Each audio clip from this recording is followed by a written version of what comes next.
Good morning, Long Beach Friends. We're going to start with our announcements this morning. This is the week after Easter, April the 19th, I believe is what it is. And our announcements, I don't have a lot of announcements today, but I did want to mention that if you are depending upon our announcements on Facebook, Facebook only shows you what it wants to show you. So if you don't actually go to the LBFC group and look at the announcements and see what's there, you might not see them.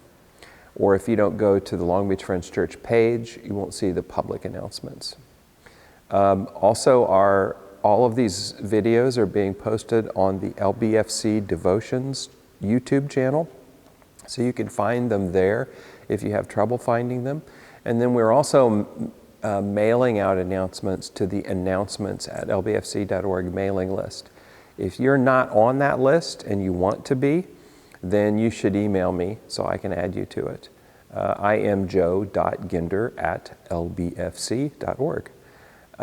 There's also a prayers at lbfc.org list, which is kind of an internal prayer chain list. If you'd like to be on that, again, let me know by email preferably, and I'll add you. I think that's all. Oh, and then there's just our church website, lbfc.org. We've changed the website so that it has a little recent audio section down in the lower left corner if you're on a desktop, or at the bottom if you're on a phone, where there are links to the various video that we put out, like their devotional links, things like that. I also wanted to just ask, as a point of information, if it would be useful to have some kind of devotional times during the week. It could be a Facebook meeting, it could be a Zoom meeting, it could be a conference call, where we could pray together, whatever. We even have talked about doing a Bible study online. And we can do that, but I don't want to do it in a way that gives people more busyness. So if you're pretty covered on those things with the current podcasts or the Bible Project videos and podcasts or other sources of good information, that's fine. But if you need something that's a little bit more connected to our community, it'd be good for me to know that so that we can start doing the appropriate things for that. The other thing I want to mention is I'll say this again at the end of the sermon, but in order to prepare for the worship that we'll do later, you should consider a few questions. The kind of questions that we're going to discuss, one of them is, what's discouraging you these days? Or what are you tired of? That's one, okay? We call them deltas. We have, when we do debriefing on events and things, what are the things that need to change? Okay. The second is, what encourages you? What's making you happy in these days that are so unusual? And then the third thing, you'll understand this more as we go through the sermon, is what is something that you're learning through this time that you can share with us? Something that would be of benefit to the group, or that helps you be held accountable or something in our community. So I'll mention that again at the end of the sermon time, but I wanted to get it into the announcement time also so that you can be thinking of it as we go through the sermon time. So I think that's all the announcements I have for today. So thanks, and we'll move on to the sermon. Okay, let's move into our sermon time together. I've been doing a lot of walking. I normally do a lot of walking because that's when I do prayer and meditation and study. I combine all those things. I even combine it with phone calls and talking to people so that I can kind of multitask with exercising, and because otherwise just walking can be boring. But I really enjoy the walking that I get to do, the hiking that I get to do, that's out kind of away from things, that's a little bit more in nature. And I'm especially missing the fact that I don't get to hike over at Friendship Park and Ocean Trails and the various nature reserves over at Palos Verdes. because it's wildflower season. And the wildflowers were just starting to become really amazing when they closed all the trails, and I haven't been able to go over there. So that I've missed a lot. It's a real source of replenishment for me, and a time that I really grew to appreciate greatly in my own spiritual health. And so I'm missing that. So what I do now, I walk around the neighborhood where we live. And I'm noticing some things, and I've taken a few pictures. I want to share a couple of those pictures with you, actually about 5 of them. The first one is a picture of some guys up on a roof. They're putting a new roof on a house. And the thing I noticed this week when I started walking was there were houses all around our neighborhood getting new roofs. Interesting. Why would that be? I think we know why. It rained. And then there were just some pictures that were really pretty. There's a picture of a rose that I took. Lots of roses are growing around the neighborhood. You don't see too many of those in the wild. And then the other thing I've noticed, there are people who are doing art on the sidewalk, doing these elaborate chalk art pictures where they fill up whole sidewalk areas like stained glass or with things that they draw that are really pretty. So I've got a couple of pictures of those. Those are things that I don't think would be happening if we weren't in this time. So it's actually something I can identify as a positive thing that comes out of this time of being, shall I say, stuck at home. In fact, I got up Monday morning and the thought occurred to me, well, what am I going to do today? Not much. I'm stuck at home. And I said to myself, as a joke, you know what? I think I'll just stay home today. And interestingly, it occurred to me that's something that I would have liked. I would have enjoyed having a day like that before it had to be every day. The last picture I want to show you is a picture of some wildflowers that have been planted in someone's garden. And I saw these as I was walking around the neighborhood. There's some poppies and some other flowers. And that just reminded me of the wildflowers out in the fields where I normally would hike. And that was nice to see. And then just yesterday, I was hiking over by the blue line, and I noticed that between the blue line and whatever's next to the blue line, wildflowers are just growing like crazy this time of year. And that was really cool to see too. So that was interesting. And so I had some thoughts about that. These houses that are receiving new roofs, there's a reason for that, right? There was a recent stretch of rainy days. And so what happened was the people who needed new roofs noticed, right? It rained, their roofs leaked, and so they called roofers and started getting new roofs. And so all of a sudden, there have been months and months and months of dry weather, no work on roofs. And suddenly it rains, and there's new roofs being put on all over the neighborhood. There's some problems that we just don't see unless a trial comes to remind us or to reveal them. The other thing I notice is that while I miss the wildflowers, I miss hiking out in a more natural setting, there's a lot of beauty in the neighborhood. A lot of people have gone to a lot of trouble to make nice gardens, and I might not have noticed those or appreciated it as much if I hadn't been forced to spend more time there. So there's things that we don't appreciate unless we're pushed into it, unless something happens that draws our attention to it. And that's a time, a feature of this time that we're experiencing. And then the other thing I noticed as I walk around the neighborhood is people find ways to make things better. They do things to fight back against the difficulties of the time. They draw artwork on the sidewalk. They put out, in our neighborhood, they've put bears everywhere, and they have bear hunts. And so kids go for walks with their parents for exercise, and they look for the bears at people's houses, and things like that. And you probably have things like that you're doing in your neighborhood too.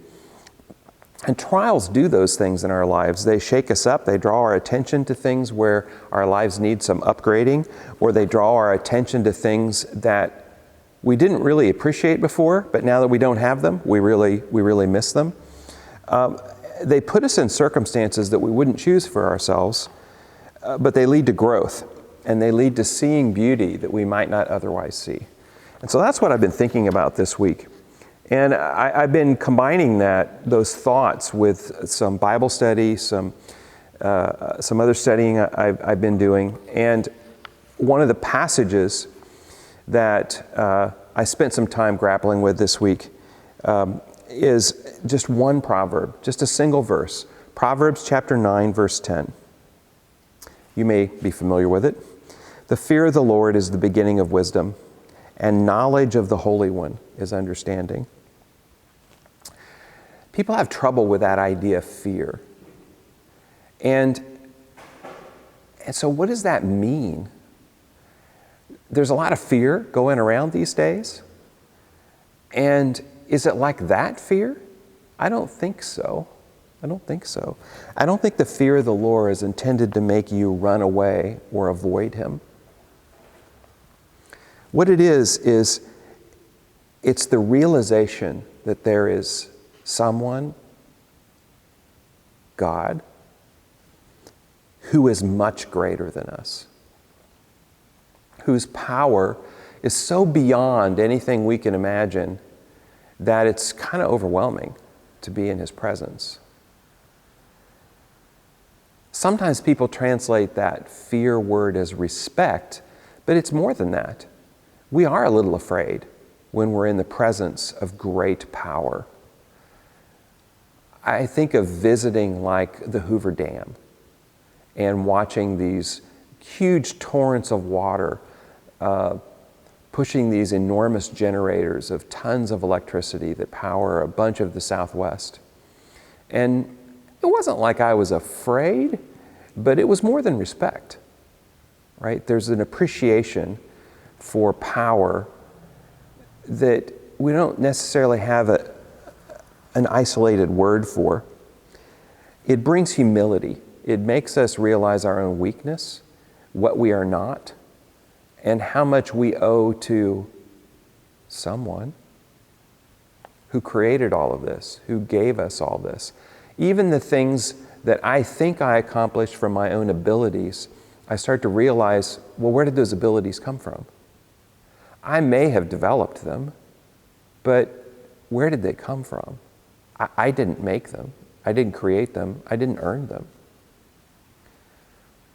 And what I've used to earn what I've earned was a gift, even though I used it to earn something. And it brings humility. It brings the opposite of pride. It puts us in a state of thinking, of attitude, where we can grow. It gives us humility.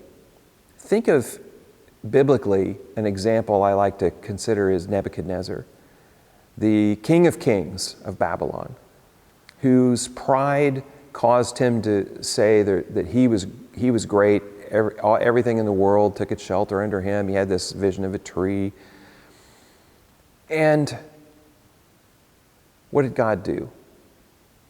God had to put him in a circumstance where he could learn he wasn't who he thought he was. He wasn't all-powerful. He wasn't everything. And at some point, after experiencing living as an animal, literally, going crazy, living as an animal, he came to understand who God is in comparison to himself. And he repented of the way he had been thinking. He learned the fear of the Lord. I'll put it that way. And so that's one passage I've been considering, that proverb. And then the other thing that we wanted to do in these weeks after Easter is consider some of the appearances of Jesus to his disciples after his resurrection. Of course, there's the road to Emmaus when Jesus walked along with a couple of his disciples. There's him appearing to Thomas, saying, put your hands where you said you'd have to put them in order to believe that I'm alive. But today I want to focus on John 21, when the disciples had returned to Galilee. They know Jesus is resurrected at this point, right? They've seen him alive after the crucifixion and after he was put in the tomb. They've seen him alive in a few appearances. We don't know exactly how many, but they've seen him. And they go back to Galilee.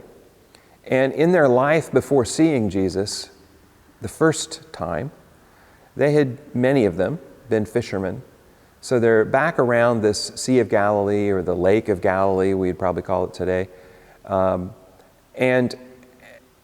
they're trying to figure out, well, what do we do now? And that's similar to the kind of situation we're in, right? We're in a situation where everything gets changed. Our lives are upset. Work is upset. Family is upset. The connections we have are all stretched. People are frustrated. Stress levels are high. Tensions are high. And then something is coming. We won't be in this state forever, and then there'll be a new normal. And what will that be like? Well, they're trying to figure out, what is the new normal? What is the new normal when Jesus has risen from the dead? But it's not like he just rose from the dead and then they started following him around like students follow a rabbi again. It was a different thing now. And so they're figuring that out. So they've gone back to home, and we'll pick it up, the beginning of John chapter 21. Afterward, Jesus appeared again to his disciples by the Sea of Galilee. It happened this way. Simon Peter, Thomas, also known as Didymus, Nathanael from Cana in Galilee, the sons of Zebedee, that's James and John, and two other disciples were together. I'm going out to fish, Simon Peter told them. He knows how to do that. It's a way to make a living, right? I'm going out to fish, Simon Peter told them. And they said, we'll go with you. So they went out and got into the boat, but that night they caught nothing. Now you need to understand, they fish at night, right? They don't fish in the daylight. They fish at night. They come in as the light is dawning in the morning. So early in the morning, as they're coming in, Jesus stood on the shore. But the disciples did not realize it was Jesus. He called out to them, friends, haven't you any fish? No, they answered. He said, throw your net on the right side of the boat and you'll find some. When they did, they were unable to haul the net in because of the large number of fish. Now, as you may remember, early in their time together, Jesus had told them, Peter and those with him, where to fish and how to fish. And they're thinking, who is this guy? He doesn't know anything about fishing. He's like a construction worker, and he's telling us how to fish. We're like professional fishermen. And yet, they had an enormous catch of fish because they did what Jesus said. And they start realizing, oh, this is not a typical construction worker. There's something else going on here. And so this has got to remind them of what they first encountered when they ran into Jesus. So continuing on, verse 7. Then the disciple whom Jesus loved said to Peter, it is the Lord. As soon as Simon Peter heard him say, it is the Lord, he wrapped his outer garment around him, for he had taken it off, and jumped into the water. The other disciples followed in the boat, towing the net full of fish. For they were not far from shore, about 100 yards. When they had landed, they saw a fire of burning coals there with fish on it and some bread. Jesus said to them, bring me some of the fish you've just caught. So Simon Peter climbed back into the boat and dragged the net ashore. It was full of large fish, 153. But even with so many, the net was not torn. Jesus said to them, come and have breakfast. None of the disciples dared ask him, who are you? They knew it was the Lord. Jesus came, took the bread, and gave it to them, and did the same with the fish. This was now the third time Jesus appeared to his disciples after he was raised from the dead.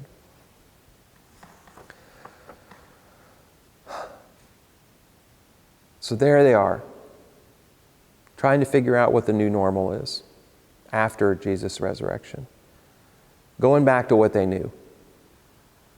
And it seems like Jesus is is going to interact with them about that. So he shows up. They've been spectacularly unsuccessful, caught nothing. And he speaks to them and says, put your net over there. And then they catch an amazing catch. And they bring it to shore. And one of the details that strikes me in this story is, where did Jesus get the fish he's already cooking? Now, he wants them to bring him some more to cook, but somehow he already had fish. Where'd that come from? John doesn't tell us. The other thing about this, people say, well, who is this, the disciple Jesus loved? Well, that's a way of describing the person that Jesus has chosen to officially carry on and pass on his teaching. And that was John. John was the youngest. He was the only one of the 12 disciples who lived to be an old man. And he's a young man at this time. And so he's the one who's telling this story later as he's aging to make sure that we remember what happened in this time. Jesus shows Peter and the others he's still in charge. He's even in charge of the fish. He can tell the professional fishermen where to fish. The things we think we know about, the things we think we're expert on, he knows better than we do. He knows how to organize our lives beyond human expertise, beyond the things we think we know. And so we need to question those things. Bring them under his lordship. What does he have to say about that? Put the net over there, he told them. They obeyed, and they caught tons of fish. And then he has them come up on the shore. He's cooking for them. They're going to have breakfast together on the shore of the Sea of Galilee. So John goes on. He doesn't explain all these things in great detail, and we don't have time to get into it really deeply either today, but he goes on, and some more significant things happened. When they had finished eating, this is verse 15, when they'd finished eating, Jesus said to Simon Peter, Simon, son of John, do you love me more than these? More than these. More than fishing? Is that what he means? Does he mean more than those other people? Just says these. I'm thinking it's, do you love me more than what you think you know the most about and you're the most competent at? Yes, Lord, he said, you know that I love you. Jesus said, feed my lambs. That's not fishing. Again, Jesus said, Simon, son of John, do you love me? He answered, yes, Lord, you know that I love you. Jesus said, take care of my sheep. The third time, he said to him, Simon, son of John, do you love me? Peter was hurt because Jesus asked him for the third time, do you love me? He said, Lord, you know all things. You know that I love you. 3 times, Jesus asked him. Now, unstated, but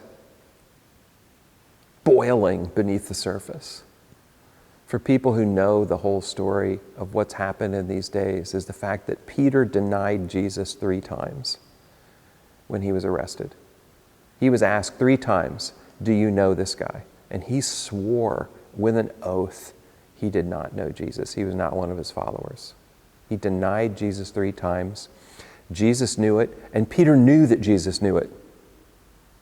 And so there's got to be this uncertainty because Peter failed. Not just a little failure, big time failure, denying Jesus. And so when Jesus is asking Peter this question. At first, it's probably a comfort because he gets a chance to say, "Oh, yes, I do love you." But then Jesus asks him again and again.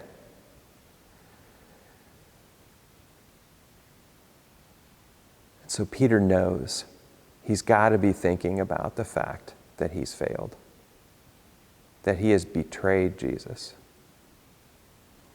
And Jesus is asking him this. Is Jesus calling him on the carpet? Is Jesus going to fire him? Is Jesus going to punish him? What's going to happen here? And finally, he just concedes, "Lord, you know all things. You know that I love you." What's wrapped up in that? Peter's genuinely sorry, regretting the failure. He wants to do the right thing. He wants things to be right with Jesus. Well, Jesus said, after that third answer, "Feed my sheep." Then he said more. "Very truly, I tell you, when you were younger, you dressed yourself and went where you wanted. But when you're old, you will stretch out your hands, and someone else will dress you and lead you where you do not want to go." Jesus said this to indicate the kind of death by which Peter would glorify God. Then he said to him, "Follow me."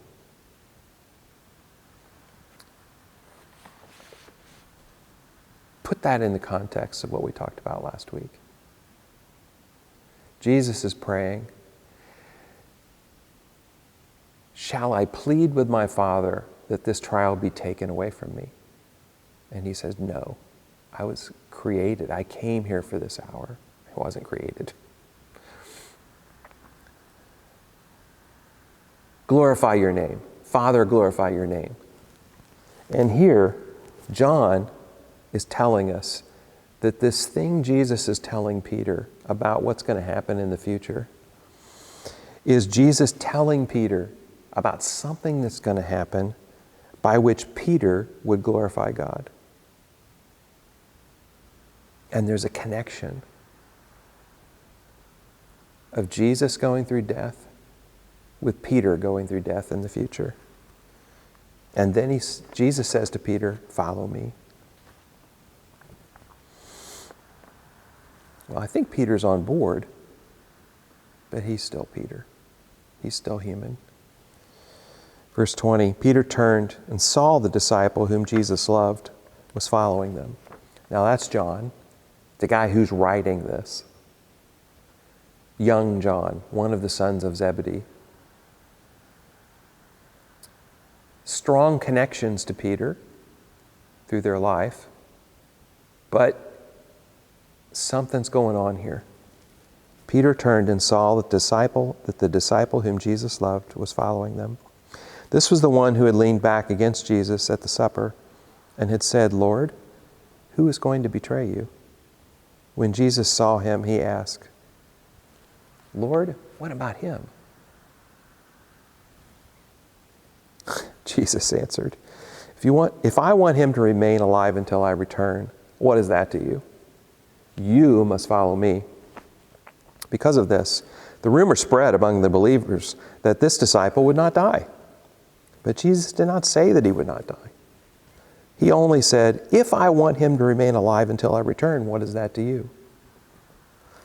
See, that's the point Jesus is making with Peter. Peter, keep your eyes on me. This is between you and me. Doesn't matter what I do with John. Stop comparing yourself to that other guy.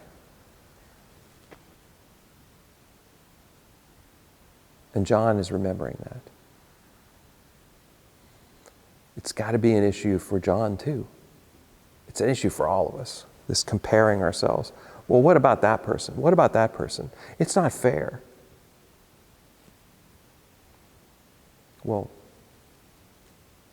what if God's will is for that person to remain alive until Jesus returns? What is that to you? Follow Jesus. That's the point, right? That's the encounter with Jesus and his resurrection that I want to talk about today.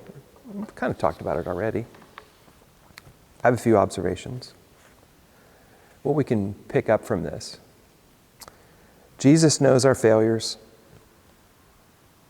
He knows where we're fallen down. He knows where we've betrayed Him. He knows where we've fallen short of the purpose for which we were created. He knows where we've let Him down. He knows where we've been stupid. He knows where we've been wrong. He knows where we've been jealous. He knows, well, you get the idea. And He chooses to forgive, to restore, and to use us anyway, as long as we're willing, as long as we'll follow Him. That's the big command of Scripture. Follow me, Jesus says. Even after we realize our wrongs, even after we realize where we've fallen down, even after we receive restoration, we're still going to have issues. Whatever the new normal is, we're still going to have issues. There's going to be things that are problems. There's going to be problems in me, problems in you. Just like there was a problem in Peter when he compares himself to John. There's more to go. God's not done creating the likeness of His Son Jesus in us. And He won't be done until the resurrection. Then we'll be complete.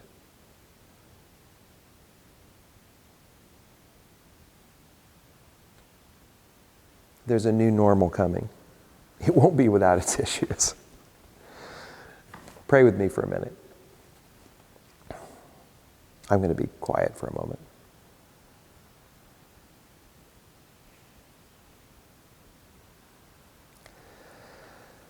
Father in heaven, we pray that Jesus would walk among us, feeding us, calling us to follow Him, forgiving us where we have not followed Him, restoring us as we agree, yes, I love you, Jesus. I want to follow you. And then dealing with the issues that remain, where our hearts are not quite right yet, because they're not quite right. We all know that. We still fall short.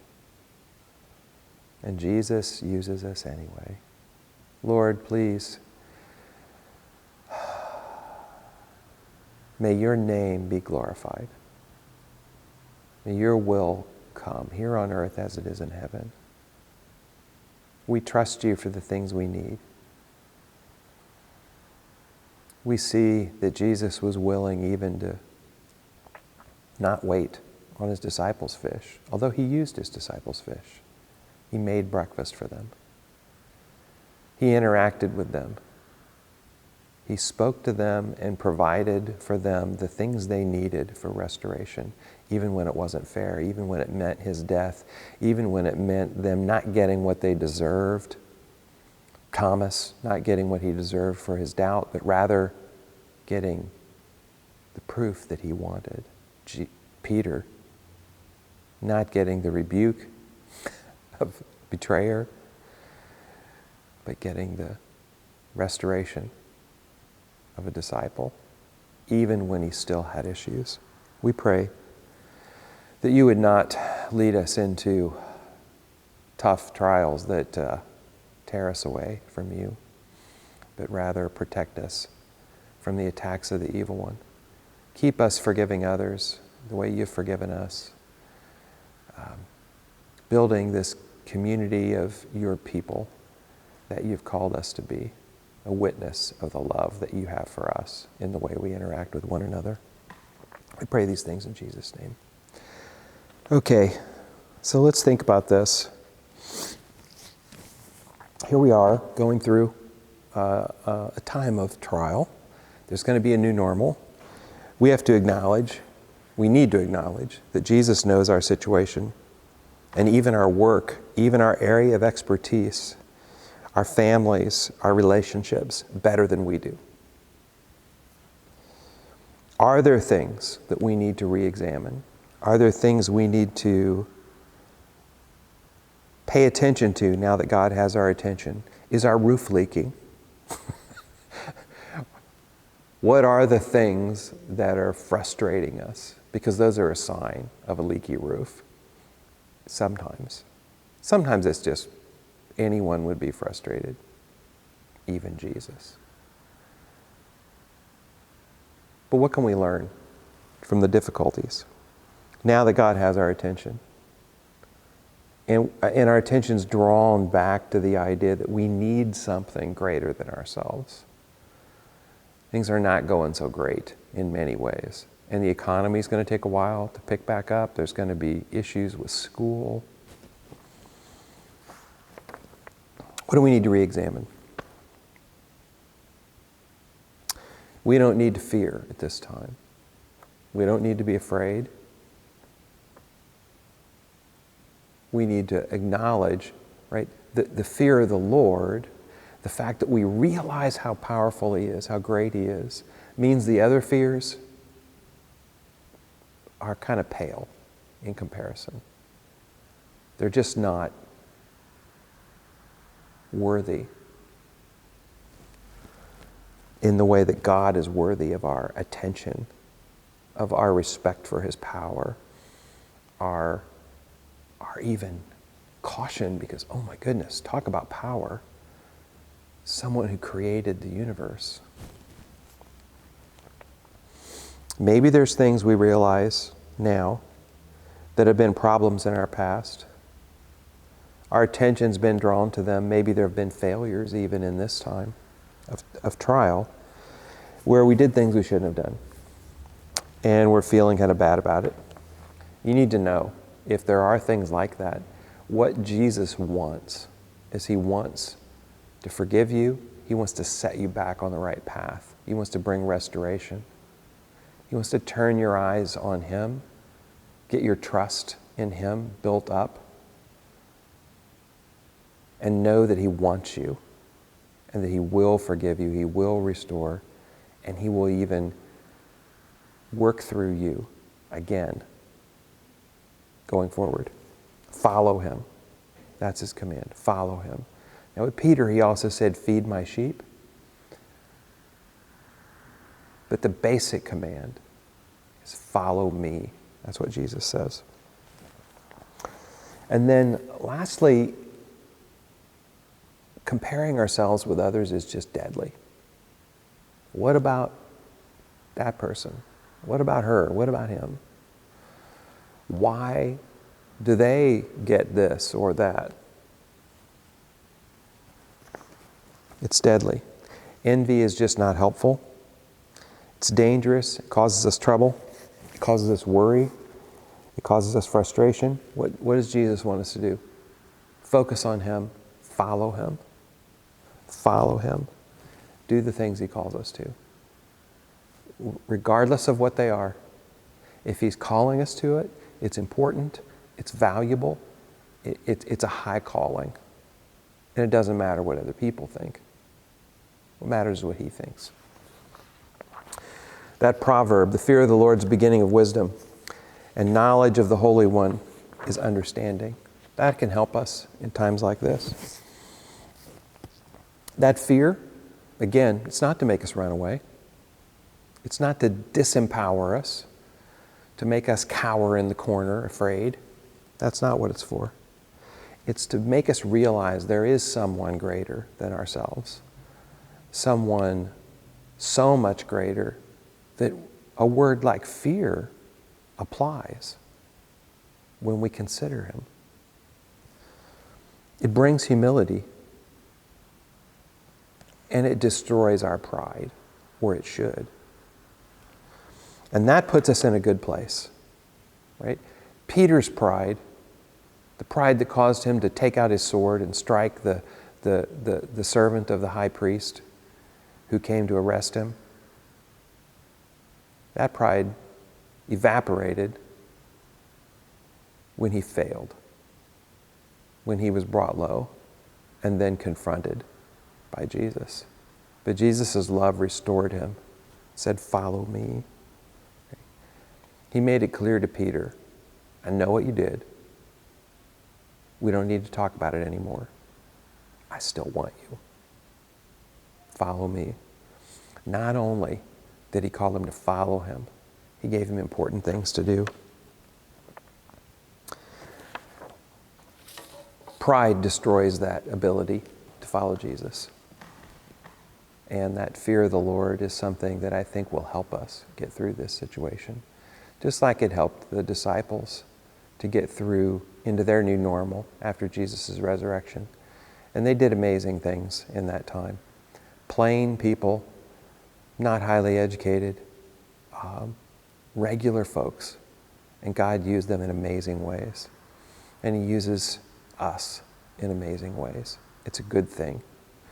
I want to encourage you for our worship time together now to think about what is it that discourages you? What is it that you're tired of? Maybe related to this time. Doesn't have to be. But probably a lot of those things would be. And maybe you can share some of those with us if they're not too private. We'll have a time for that. I'll ask that question, and I'm hoping some people can share those things. Then we'll move on to what encourages us. What makes you happy? What are the good things you've seen in this unusual time in our lives, in our community? And then finally, we'll end up by talking about what is something you're learning through this time that you can share with us. Lessons learned, things that help you move forward in following Jesus, or things about yourself that were important for you to know. Maybe we can share some of those. Think about that, pray about those things, and use this time of our community connecting to build some trust, to share some trust, show some trust, to encourage one another, and just share in this experience together. The other thing we'll do in our time together is we will read through that John 21 passage again, and I'll have some of you read it, just to keep it fresh in our minds. And then also I'll just remind you of that proverb, and then we'll have that time of sharing and some prayer time together. Thanks. It will be good to be with you when we're together on Zoom, and we'll publish the Zoom meeting time where you can find it